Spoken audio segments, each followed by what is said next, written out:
सत्संग जी, प्रेम से कहना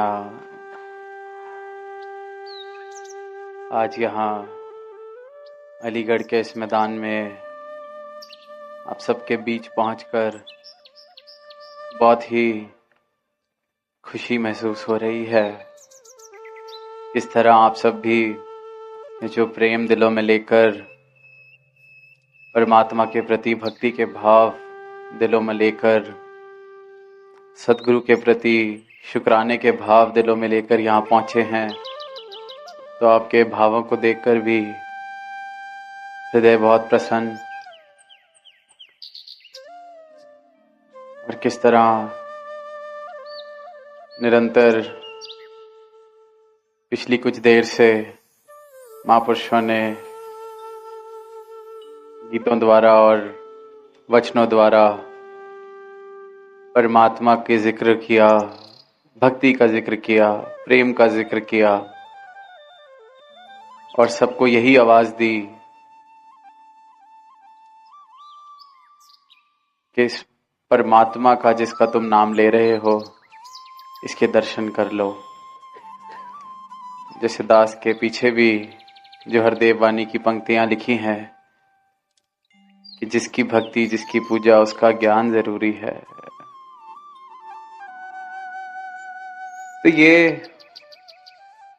क्यों इंसान को ये पैगाम देना पड़ता है, क्यों इंसान तक इस बात का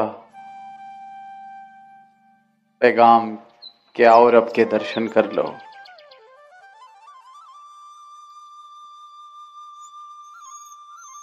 ये तो सुनने में ऐसा लगता है कि परमात्मा अगर मिलने योग्य है तो कौन नहीं मिलना चाहेगा परमात्मा से।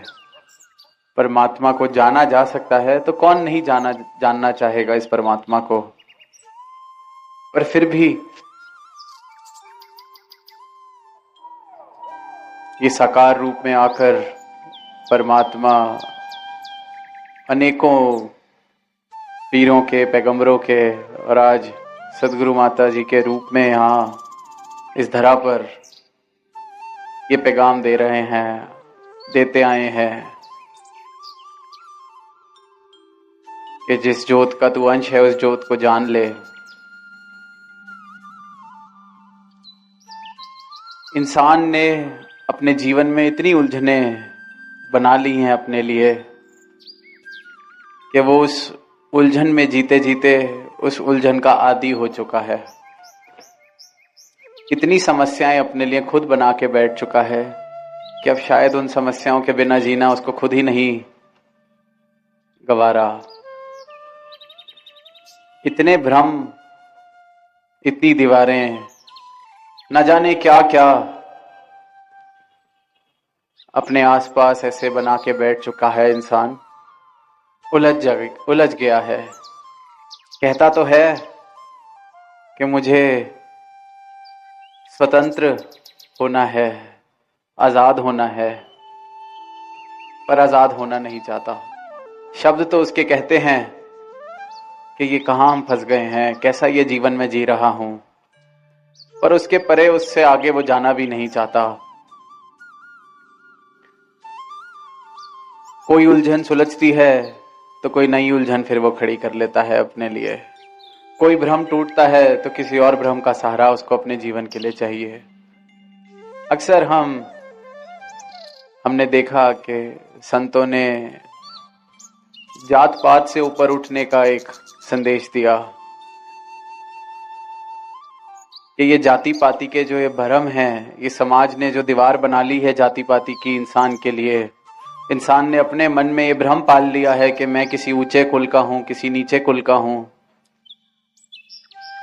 इससे ऊपर उठो। जो तो ऊपर उठ पाए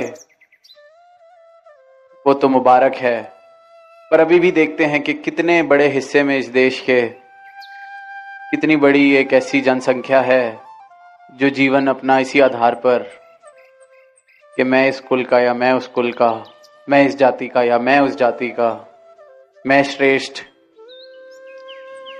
और अगर कोई ये जाति पाति के भेदभाव से थोड़ा सा ऊपर उठा, फिर उसने नए भेदभाव देख लिए, रंग नस्ल के, भाषा के, मैं इस प्रांत का, वो उस प्रांत का, पढ़ाई लिखाई के, कि मैं ज्यादा पढ़ा लिखा, वो कम पढ़ा लिखा। तो फिर जो कबीरदास जी के वो शब्द कि जात पात पूछे नहीं कोय, हर को भजे सो हर का होए। तो फिर ऐसे मौके पे संतों ने चिताया कि जात पात को कोई नहीं पूछने की जरूरत, ये हर को भज लो और हर के हो जाओ। क्योंकि ये जो हरि है, ये जो परमात्मा है, जब इसकी कोई जात पात नहीं, इसका कोई विभाजन नहीं, तो फिर उसके अंश का किस प्रकार से ये तुमने विभाजन कर लिया है। इस विशाल परमात्मा के, इस निराकार के तुम अंश, तो क्यों अपने आप को मैं इस जात का, मैं उस जात का, किन भेदभावों में बांट के अपनी जिंदगी खराब कर रहे हो। कबीरदास जी ने तो मूर्ख और गवार भी ऐसे लोगों को कहा जो जाति पाति के अभिमान में फंस जाते हैं। कि कितने भागों वाले हैं, कितनी बड़ी बड़ी उनकी गाड़ी, कितनी बड़े बड़े उनके घर, कितने बड़े बड़े उनके बंगले। फिर वो नहीं तो कितने भागों वाले हैं कि देखो घर में बच्चे हैं, पुत्र धन है इनके पास, जीवन में ये उलझन, लड़का लड़की, औरत मर्द, इंसान ने अपने लिए उलझन बनाने की कोई भी कमी नहीं छोड़ी है। और जिसको वो भाग्य समझता है, ये सारे पदार्थ जिनका जिक्र हो रहा है, इनकी अपनी महत्वता है। ये जीवन जीना है तो इनसे बिल्कुल किसी भी पीर ने, पैगंबर ने, गुरु ने ये नहीं कहा कि गृहस्थ को छोड़ दो या इन सब पदार्थों के उपयोग से दूर हो जाओ। अगर कबीरदास जी जैसे भक्त हुए हैं तो वहीं राजा जनक जैसे भी भक्त हुए हैं, मीराबाई जैसे भी भक्त हुए हैं। तो ये माया का या इन संसाधनों का ये किस मात्रा में किसी के पास है, इसका भक्ति से लेना देना बिल्कुल भी नहीं है। अनेक अनेक तरीके से इंसान ने सोच लिया है कि ये धर्म है, वो धर्म है, ये बड़ा धर्म है, ये सच्चा धर्म है। पर धर्म युगों युगों से एक ही रहा है, इस परमात्मा को प्राप्त करना। आज भी धर्म यही है, इस परमात्मा की प्राप्ति। और इसलिए फिर जो बाबा हरदेव सिंह जी का भी हम एक नारा कि धर्म जोड़ता है तोड़ता नहीं, क्योंकि सच्चा धर्म जिसके जीवन में आ गया, वो अपने आप को इस एक के साथ एक करके जानता है, तो वहां तोड़ने का भाव तो आ ही नहीं सकता। उसके जीवन से दो खत्म हो जाते हैं। सब में इस परमात्मा को जो देखेगा, वो कैसे किसी को तोड़ने की भावना ला सकता है। इसलिए ये जो शब्द हैं सदगुरु के कि धर्म जोड़ता है तोड़ता नहीं, ये अटल सच्चाई है। ये हमेशा से सच रहे हैं वचन, और आगे भी रहेंगे, क्योंकि सच्चे धर्म ने सिर्फ और सिर्फ इस एक के साथ जोड़ा है। और जो इस एक के साथ एक हो जाता है, वो इस एक की सारी सृष्टि के साथ भी एक हो जाता है, सारी रचना के साथ भी एक हो जाता है। तो ये जो भरम इंसान ने बना लिए हैं कि परमात्मा यहां मिलता है, वहां मिलता है, इस अवस्था में मिलता है, उस अवस्था में मिलता है, तो उन सब के लिए भी फिर वो बड़ा प्रसिद्ध कि मोको का ढूंढे बंदे मैं तो तेरे पास में। अनेकों बार ये गीत हमने सुना होगा, मोको का ढूंढे बंदे मैं तो तेरे पास में, ना तीरथ में, ना मूरत में, ना एकांत निवास में। ये भी भ्रम बना लिए कि पता नहीं कौन सी जगह पे अकेले बैठ के कितनी देर एकांत में बैठना पड़ेगा, तो शायद कहीं से कुछ घटेगा मेरे जीवन में, तो शायद परमात्मा मेरे जीवन में आएगा। ना मंदिर में, ना मस्जिद में, ना काशी कैलाश में। ये परमात्मा को हम होते कौन है इतना सीमित करने वाले कि जो मैंने चार दीवारें बनाई हैं, परमात्मा इसी में मिलेगा। जिस परमात्मा ने हमें रचा है, इस सृष्टि को रचा है, हम उसको कैसे सीमित कर सकते हैं। हम खुद जो इस परमात्मा की रचना है, अपने रचनहार को कैसे सीमित कर सकते हैं। और इंसान यही करने की कोशिश कर रहा है। जिस ज्योत का अंश है वो किस तरह से सीमित कर देगा कि इन चार दीवारों में या इस पहाड़ी पर या इस स्थान पर ही परमात्मा मिल सकता है। ये कैसी बात हुई। एक बूंद कैसे सागर का दायरा बांध सकती है।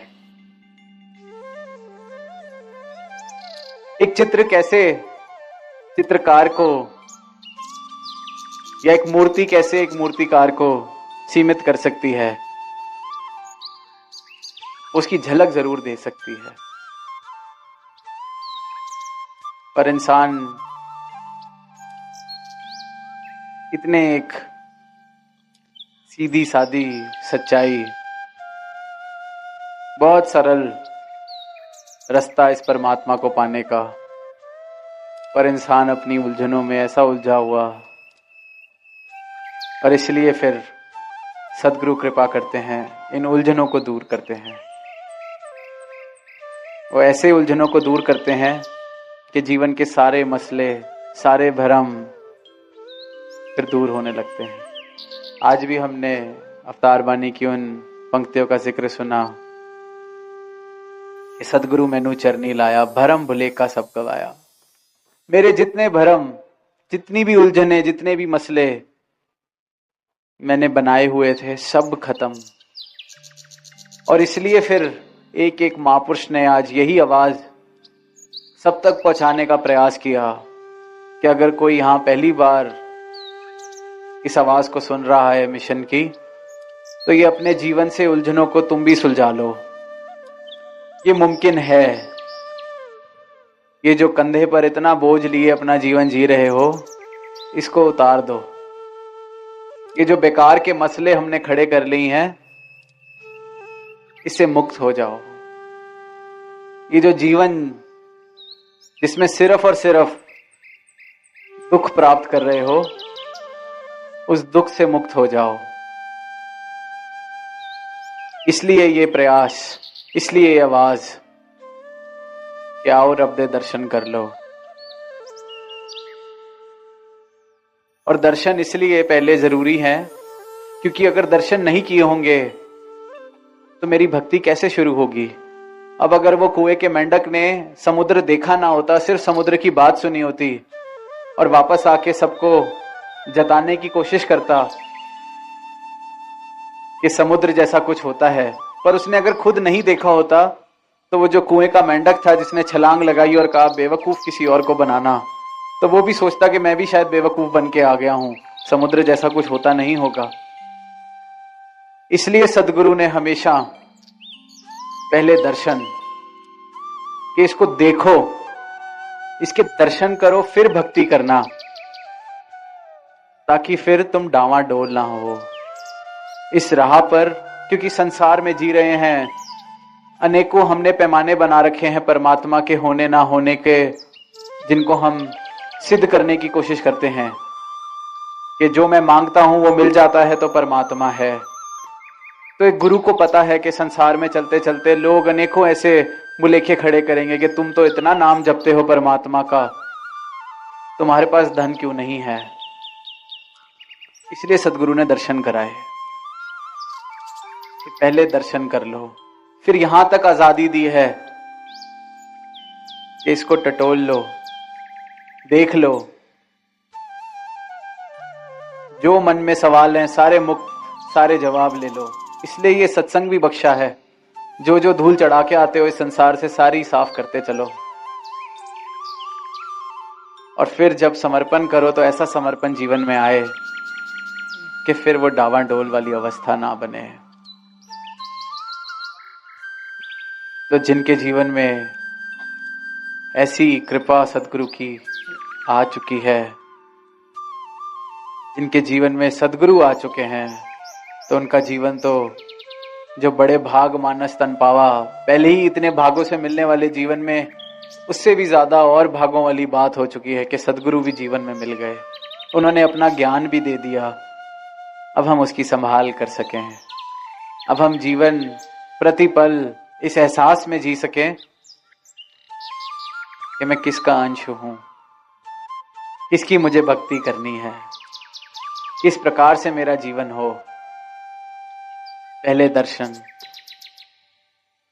और जब इस प्रकार से जीवन जिया जाएगा तो एक प्रेम वाली भावना, प्रेम वाला संसार, प्रेम वाला समाज, ये तो बनना अपने आप ही है, अनिवार्य है, बनेगा ही बनेगा। मेरे घर में प्रेम आ जाए, मेरे जीवन में प्रेम आ जाए तो मेरे घर में भी प्रेम आ जाएगा। मुझ में प्रेम आ जाए तो मेरे रिश्तों में भी प्रेम आ जाएगा। तो फिर ये जो अक्सर हम सुनते हैं वो शब्द कि एक गुलजार की तरह महके ये दुनिया, तो ये गुलजार अगर इस जीवन को बनाना है, इस संसार को बनाना है, तो पहले खुद हमें जागना होगा, अंधकार से प्रकाश की ओर अपने जीवन को लाना होगा। नफरतें, दीवारें, उलझनें जितनी खड़ी की हुई हैं, उन सबको गिराना होगा। इस सच को प्राप्त करके ये जीवन को सच वाला होना होगा। तो अंत में दास यही अरदास करेगा दातार से, सतगुरु से, कि सबकी झोली में ऐसा सुंदर, सहज, भक्ति भरा जीवन आए कि जो हर जगह